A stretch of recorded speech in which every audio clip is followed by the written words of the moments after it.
¿Sabes cuál es el propósito de tu existencia? Si leemos Jeremías capítulo 1, versículo 4 al 5, nos dice: te destiné a ser profeta. ¿Qué quiere decir? Que tú y yo somos elegidos o fuimos elegidos para ser profetas, para anunciar y denunciar, para anunciar lo bueno, la palabra de Dios, y denunciar lo malo, el pecado, la maldad, todo aquello que está en contra de Dios. Entonces encontramos que una explicación de nuestra existencia es que hemos nacido para ser profetas. Para eso nacimos, no solamente para vivir por vivir, como dice mucha gente. Nací para disfrutar y gozar y listo. Y ojalá ese gozar y ese disfrutar fuera de una manera positiva, agradable a Dios, pero lamentablemente es lo contrario, es para desagradar a Dios. Entonces Jeremías capítulo 1, versículo 4 al 5 nos va a decir que Dios nos destinó a ser profeta, es decir, fuimos elegidos, tú y yo fuimos elegidos. No para cualquier misión, es decir, tenemos un importante cargo que cumplir para Dios. Y una de las cosas que nos dice el sacerdote cuando somos bautizados es ser profeta. Es decir, nosotros somos profetas elegidos por Dios. Efesios capítulo 1, versículo 5 nos dice: somos hijos de Dios. Es decir, no solamente somos criatura de Dios, no solamente somos creados por Dios, sino somos hijos de Dios desde el momento en que tú y yo somos bautizados. Desde ese momento pasamos a ser hijos de Dios. Por lo tanto, tenemos nosotros un compromiso como hijos, ser buenos hijos con nuestros padres. Es decir, ¿qué hace un buen hijo? Obedecer. ¿Qué hace un buen hijo? Cumple los mandatos de su padre. Así que nosotros, tú y yo, como buenos hijos, tenemos que obedecer a la palabra de nuestro Padre. Tenemos que decir: sí, aquí estoy, Señor. Hágase en mí lo que tú quieras, que se cumpla en mí tu palabra. Y qué importante es cuando nosotros reconocemos que somos hijos de un buen Padre y tratamos de agradar a ese Padre como debe ser. Romanos capítulo 8, versículo 17 nos va a decir: somos herederos. ¿Qué herencia nos deja Dios como Padre para sus hijos? Nos deja la vida eterna, la felicidad eterna. Tú y yo somos herederos del reino de Dios. Lamentablemente hay mucha gente que se excluye, que no quiere participar de ese reinado que viene de Dios. Entonces, todos por naturaleza también pertenecemos a esta herencia y tenemos que vivirla, aprovecharla. Es decir, tenemos que obtenerla. Pero ¿cómo lo hacemos? Una cosa muy importante: nuestro testimonio, nuestra acción día a día, lo que hago, lo que debo hacer. Pero lamentablemente mucha gente no quiere participar de esta herencia que viene de Dios. Debemos buscar el reino de Dios y su justicia. Una característica de este tema es que nosotros, como hijos de Dios, tenemos que buscar este reino y su justicia, una justicia que no falla, una justicia que nunca va a pasar de moda, aun cuando pasen los años es la justicia divina. Al igual que el reino de Dios nunca pasará de moda, nunca será destruida. Muchos reinados en el mundo, reinados poderosos, duraron mucho tiempo, pero al final o al pasar del tiempo fueron destruidos. Perdieron su poder, perdieron su reinado. Pero el reinado de Dios es infinito, no caduca, es decir, no tiene fecha de vencimiento. Otra característica, nuestra primera preocupación debe ser la salvación de nuestra alma. Muchos nos preocupamos solamente por el vivir día a día y el comer día a día, llenar el estómago, vestirnos bien, tener muchos bienes materiales, no pasar necesidades. Esa es la preocupación de mucha gente, pero mucha gente no se preocupa por el alma, no se preocupa por esa alma que debemos cuidar, que debemos mantener en buen estado, un alma limpia, llena de la gracia de Dios. Usted le pregunta a mucha gente de nuestra sociedad y le parece extraño que tú le hables de salvar el alma. Dicen que no, que es mentira, que no es necesario, que no necesitan salvar el alma porque no existe, que solamente existe el cuerpo y lo que hacen el día a día y más nada. Muchos engaños de parte del mal para nosotros, para la humanidad. El hombre carnal no entiende las cosas del Espíritu. Gálatas capítulo 5, versículo 13. Gálatas 5, 16 al 17. Entonces, ¿qué quiere decir esto? Que nosotros solamente pensando o dejándonos llevar por la carne, pensamos en lo que desea la carne. Materialismo, libertinaje, pecado, y pare usted de contar, ese mundo lleno de maldad. Y por lo tanto nosotros, siendo carne, pensamos más que en la carne, en más nada, y por lo tanto no nos preocupa la salvación del alma o lo que tenga que ver con la parte espiritual, solamente lo que tenga que ver con lo exterior, el materialismo, la parte humana solamente. Tenemos que ser el buen olor de Cristo, nos habla también Gálatas, y por lo tanto nosotros, en vez de usar una colonia cara o que tenga buen olor, que no está mal que lo hagamos, está muy bien que lo hagamos, pero también tenemos que preocuparnos por obtener ese buen olor de Cristo. Y ese buen olor de Cristo o perfume de Cristo no se vende en una tienda, en un supermercado o algo así. No, eso se obtiene con tu perseverancia, con tu fe, con tu constancia en la oración, en la lectura, en la Santa Eucaristía, la confesión. Todo aquello que tenga que ver con la parte espiritual nos lleva a que nosotros podamos obtener ese buen perfume, ese buen olor de Cristo. Muchos de nosotros olemos a otras cosas, a pecado, a maldad, a división, odio, rencor, envidia, en fin, pero no, de esa manera no podemos tener el olor de Cristo. Tenemos que morir a ese hombre viejo, a esa mala vida, a esa mala manera de pensar y de actuar y transformarnos, tener conversión para que nosotros podamos ser ese buen olor de un cristiano. Nos dice más adelante, Jesucristo nos ofrece la vida eterna, gratis, pero no es barata.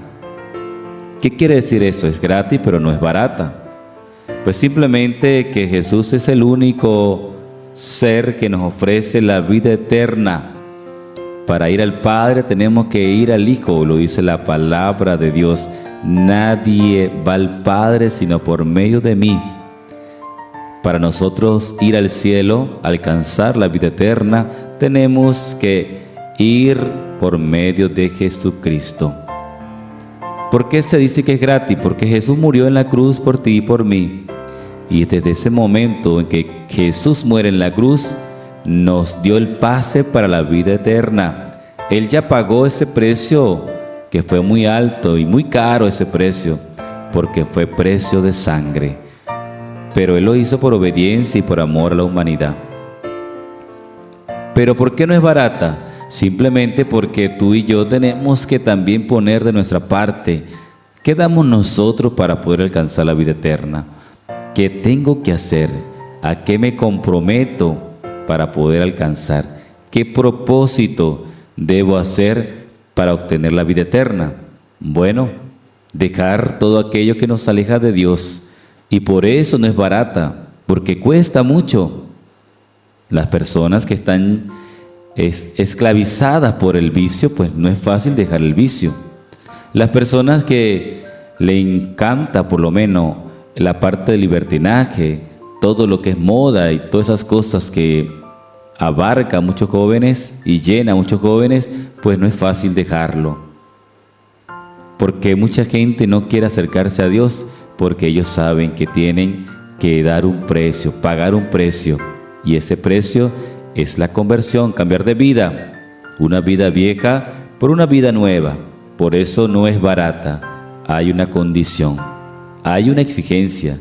Dios te ama, Dios nos ama, pero también nos exige. Otra característica importante es: todos tenemos madera de santo, pero si no te dejas tallar, serás leña para el fuego. Esta característica muy buena, muy llamativa, porque nos dice: todos tenemos madera de ser santos. Y lo dice Jesús: sean santos porque yo soy santo. ¿Y quién fundó la Iglesia Católica? Un santo. Mateo capítulo 16, versículo 18.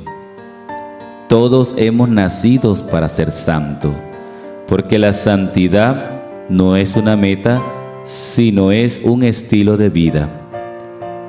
Pero si nosotros no nos dejamos tallar por ese gran maestro que es Jesús, por ese cultor perfecto, simplemente seremos leña para el fuego. Y es muy cierto, porque ser leña para el fuego quiere decir que nuestra alma se condena en el infierno. Todos tenemos o necesitamos que Dios sea nuestro Señor y Salvador. ¿Qué debe creer el cristiano católico o toda persona? Debe creer que Dios es nuestro Señor, que es nuestro único Dios, Rey, Señor y Salvador, Padre, Hijo, Espíritu Santo. Mucha gente piensa que su Salvador o su dueño o su Dios es el dinero, un gobierno, una ideología, y para usted de contar entre otras cosas.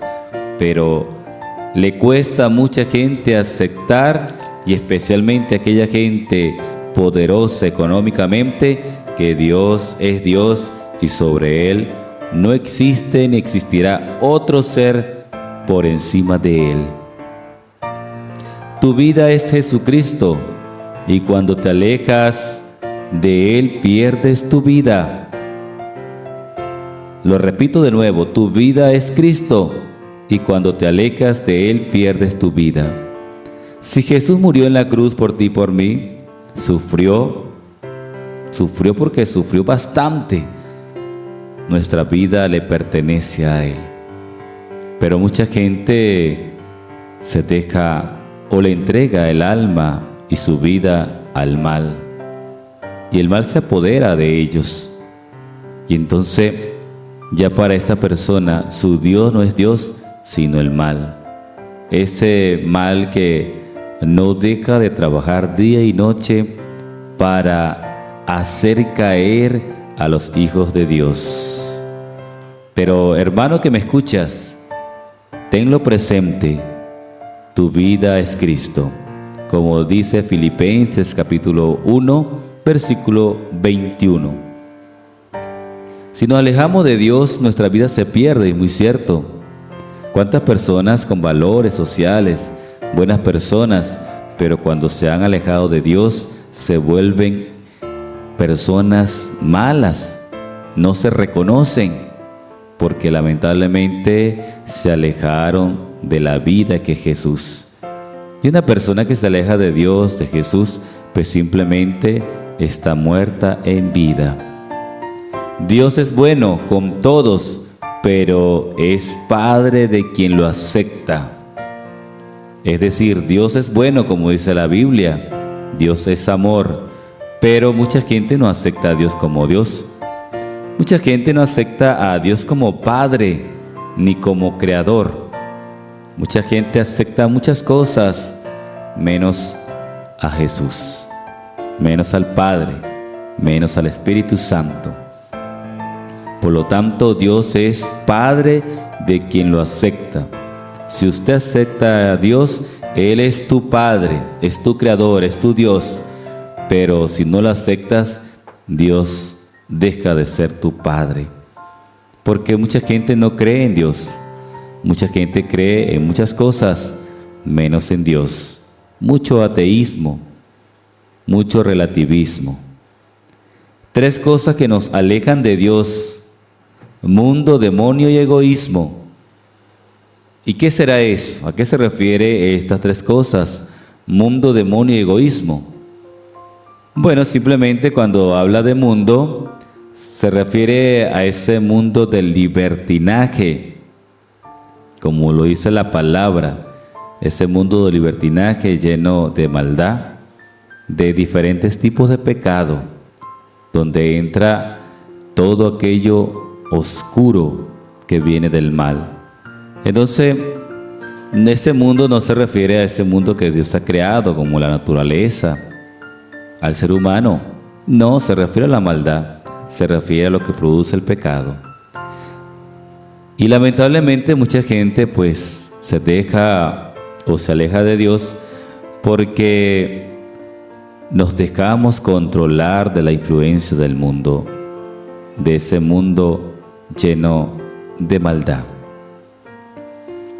que no descansa, que en cada momento está ahí tocando la puerta de nuestros hogares, del corazón, para que tú y yo caigamos y nos alejemos de Dios. Demonio, hay muchos demonios. El principal, ¿verdad?, que dirige a esas legiones de demonios, pero muchos de nosotros creemos que es una lucha humana, y no es humana, es una lucha espiritual. Cuando te ataca la rabia, la ira, el odio, el rencor, la envidia, la lujuria, entre muchas cosas, son demonios que se unen para destruir nuestra fe, nuestra esperanza, para destruir el amor a Dios, para destruir nuestro camino, nuestro sendero que llevamos con Jesucristo. Egoísmo, mucho egoísmo en la sociedad. No nos importa las personas, no nos importa los hermanos, no nos importa la necesidad, solamente queremos para nosotros lo bueno y lo malo para los demás. Ser egoísta nos lleva a rechazar al prójimo y no amar, rechazar al necesitado, cuando deberíamos acercarnos más a Él, porque en Él está Jesús, en Él está Dios presente. Egoísmo con nosotros mismos muchas veces.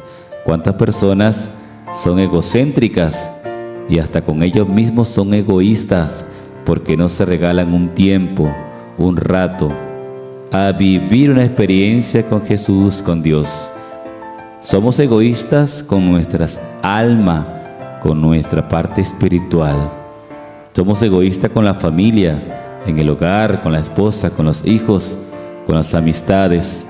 Somos egoístas con Dios cuando no le dedicamos tiempo a Él, cuando no escuchamos su palabra, sino la nuestra solamente, cuando no escuchamos a Dios por medio del hermano, sino solamente por nuestro propio egocentrismo. Tenemos que pedir a Dios la gracia. No es fácil. No es fácil descubrir el propósito de nuestra existencia. Y tampoco es fácil aceptar de que tú y yo somos elegidos de Dios y que Dios tiene un propósito con nosotros. No estamos aquí por casualidad. No estamos aquí en este mundo solamente para comer, vivir, dormir y echar broma. No. Tenemos un propósito. Dios tiene un propósito en este proyecto de amor, en este proyecto de felicidad que Dios ha creado para el hombre. Dios tiene un gran propósito contigo y conmigo.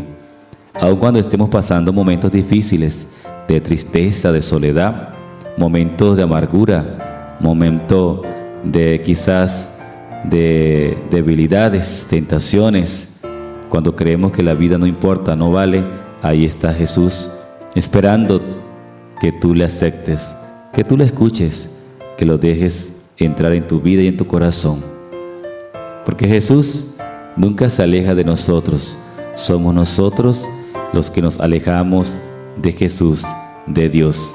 Así que yo te animo, yo te motivo, hermano, hermana que me estás escuchando, hermano católico y hermano no católico que me escucha.